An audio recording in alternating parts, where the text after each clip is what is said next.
que não gosta de uma mesa farta cheia de alimentos? Seja em casa ou na padaria? E o café da manhã de hotel, então quem não gosta? Pois é, uma mesa farta enche os olhos de qualquer um.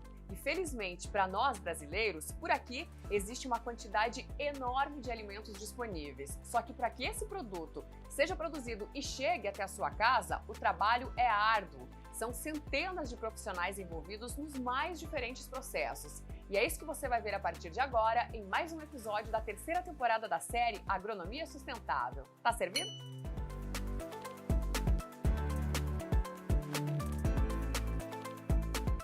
Não tem como falar da produção de alimentos sem lembrar de onde vem tudo que consumimos: a terra, terreno de atuação do geólogo. O solo é assim, providencial, né? Ele é uma bênção. Por quê? Porque ele tem uma porosidade que guarda água. Essa água, juntamente com os elementos químicos liberados, compostos químicos liberados da rocha, vão nutrir a planta, né? E ainda há a possibilidade desse meio poroso da raiz ir buscar a água e o seu alimento, né, os elementos químicos, devido a essa porosidade, essa friabilidade que o solo tem. Então, é uma condição ótima para o vegetal se instalar, né?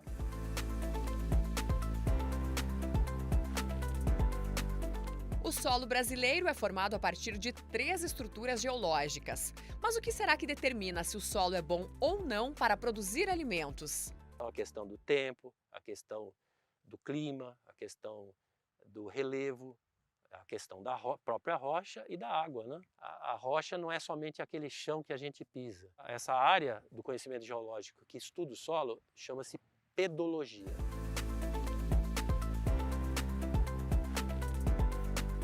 O professor Archela tem graduação e mestrado em Geologia, um segundo mestrado em Meio Ambiente e doutorado em Recursos Minerais e Hidrogeologia. Hoje, ele dá aula na Universidade Estadual de Londrina, uma região com solo bem questionável até décadas atrás e que virou grande produtora de alimentos graças à rotação de culturas, pesquisa e tecnologia. E a tal da história da terra roxa, hein? O italiano, quando chega aqui e vê esse solo vermelho, ele chama de terra rossa, que é terra vermelha, né?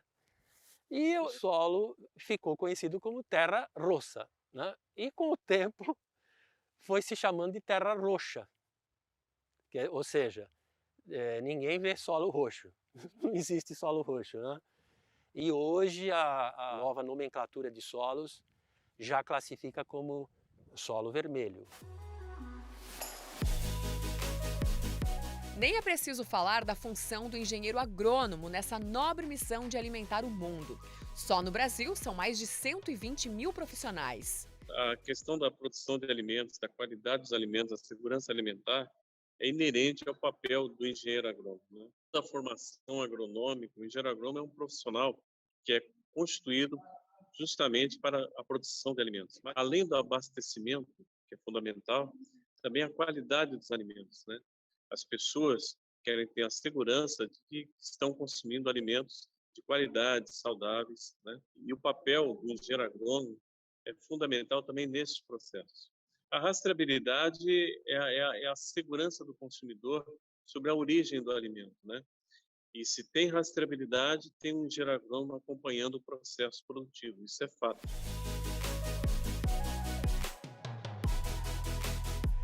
Processo que inclui também a questão de acesso e a política de distribuição de alimentos. A Confaiab, Confederação dos Engenheiros Agrônomos do Brasil, integra o sistema Confea-CREA.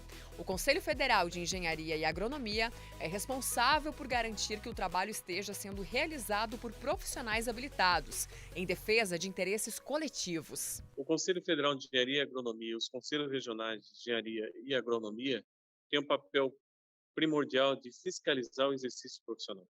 Como atividade nobre, né, que é a produção de alimentos, então a sociedade precisa ter a segurança de que tenha profissionais devidamente habilitados para acompanhar o processo produtivo. E o sistema Confea-CREAS primordialmente defende o quê? O interesse público. E como não falar do produtor rural, que tem uma participação fundamental para alimentar o Brasil e o mundo?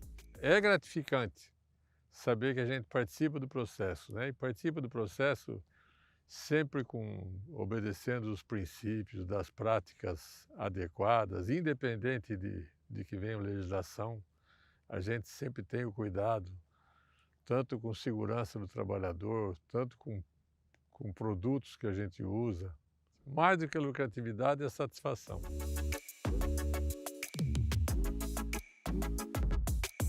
Depois do trabalho no campo, tem o transporte, o armazenamento e o beneficiamento.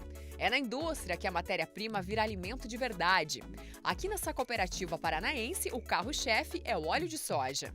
O óleo que sai da refinaria chega aqui por meio de tubulações. E no meio desse processo, ele passa por diferentes etapas, que incluem a troca de calor, para que o produto fique na temperatura ideal, e depois 2 filtragens que devem retirar aí qualquer possível impureza. Depois disso, dentro da garrafa é aplicado nitrogênio para que se retire o oxigênio e a garrafa fique nessa consistência assim, bem duradoura, que é do jeito que o consumidor vai encontrar lá na gôndola do supermercado.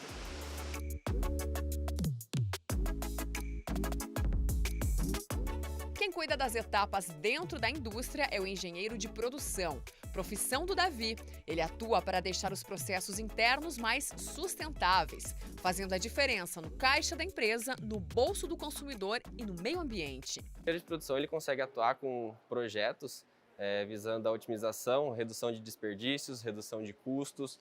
Então a gente consegue buscar melhores formas de realizar o processo produtivo, tanto na cadeia alimentícia como em todas as outras, para que a gente consiga fazer mais com menos, dizendo assim.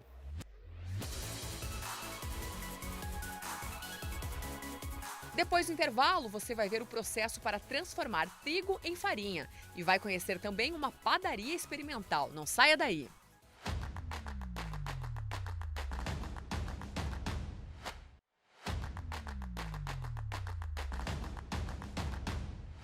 O que será que não pode faltar em um bom café da manhã? Queijos. Óbvio, Iogurte. Suco de laranja vai? eu também. Ah, o pão, né? Com certeza. O pão é fundamental no café do brasileiro.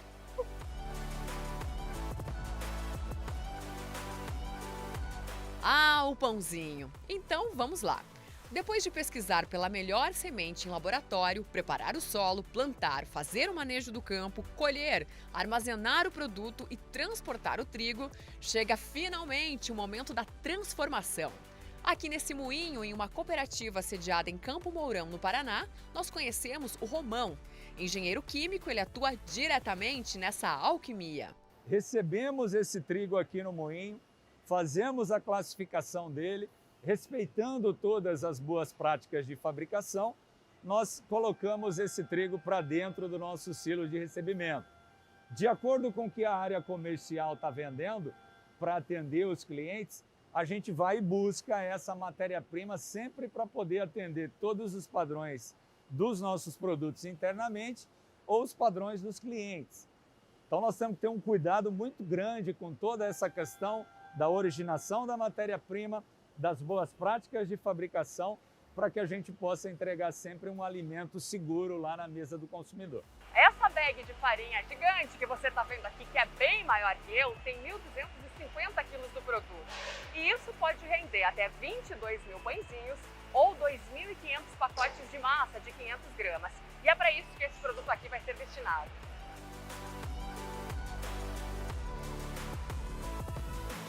Em sua capacidade máxima, esse moinho transforma por dia 700 toneladas de trigo em mais de 542 toneladas de farinha, em um processo ininterrupto de 24 horas diárias nos 7 dias da semana. Isso só é permitido graças à modernização de processos. Por aqui, a velha roda d'água, uma marca registrada dos moinhos, foi substituída por um disco de motor. É muita engenharia, né? Exatamente, a gente consegue estar envolvido na cadeia desde o campo até a mesa, como a gente costuma dizer, né? Isso é muito gratificante, é uma condição muito prazerosa para nós, porque como farinha e pão é uma coisa tão historicamente cultural, né? A gente consegue chegar nos lares aí de diversos clientes, de diversos consumidores.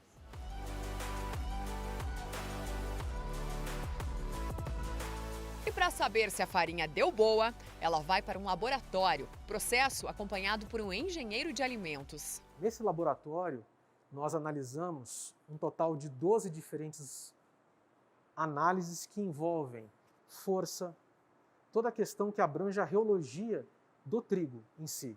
Ou seja, como que está a força, elasticidade, alveografia, glúten úmido, glúten seco, falling number, que são análises importantes para caracterizar o tipo da farinha destinada a uma produção de uma pré-mistura de curta fermentação, longa fermentação. Antes da farinha ir para o empacotamento ficar desse jeito aqui, ela é testada na prática nessa padaria experimental. Tudo isso para garantir que o pãozinho chegue na sua casa bem do jeitinho que você gosta. Já na padaria, o astro é o padeiro, mas até ele sabe que tudo que ele faz depende de engenharia. Desde o início da cadeia de produção, desde o trigo que nós trabalhamos, que é produzido no sudoeste do estado do Paraná, até o nosso maquinário, que é produzido no Rio Grande do Sul, tudo passa por engenharia, desde uma engenharia ambiental à engenharia de produtos, de equipamentos. Na nossa produção de alimentos, tem envolvido muito na cadeia de produção, além da engenharia de produção, a engenharia alimentar também. Então, engenharia engloba tudo o que é de padaria e tudo que é alimentação.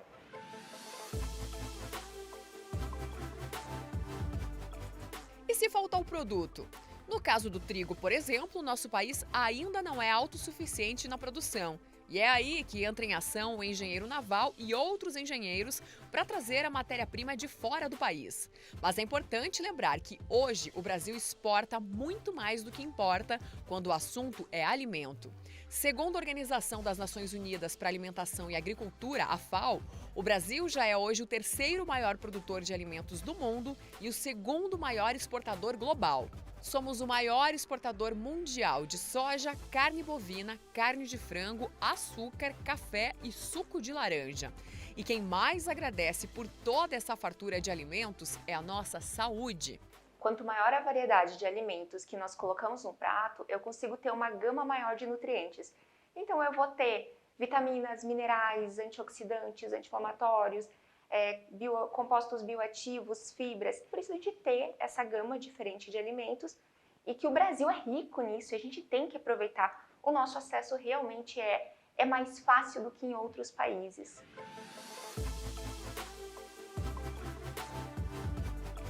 E para que tudo isso não se esgote, ainda tem o engenheiro ambiental. No caso do Charles, o exercício da profissão ocorre no ambiente de uma consultoria ambiental para propriedades rurais focadas em sustentabilidade. Por meio de educação de boas práticas que envolvem desde recursos hídricos até a legislação, o programa pode resultar em certificação para a propriedade, que é fornecida a partir da avaliação de 100 diferentes critérios. Qualidade também atestada por selos de diferentes categorias para todas as produções que saem dessas propriedades, coisa na qual o consumidor está cada vez mais de olho. Um trabalho que está totalmente relacionado às 3 letrinhas do momento, que no português significam ambiental, social e governança. Fazenda do futuro é agora, né? O futuro é agora já, né? Continuar, né? Tendo uma produção de qualidade, né? Com um aumento de produção, que é uma demanda mundial, né, sobre esses insumos, e que tudo isso seja sustentável. Sustentável na mais singela explicação é tudo que se sustenta, né? Então, precisa ser viável economicamente, precisa respeitar, né, ao social, aos trabalhadores, à saúde das pessoas que estão envolvidas nisso, né? E também as questões ambientais que fazem parte relevante desse processo. O consumidor está muito observando isso, né? Hoje você viu a atuação de profissionais de diferentes engenharias e das geociências na gigante cadeia da produção de alimentos. No próximo episódio, o Agronomia Sustentável vai mostrar a atuação de profissionais no manejo florestal. Até lá!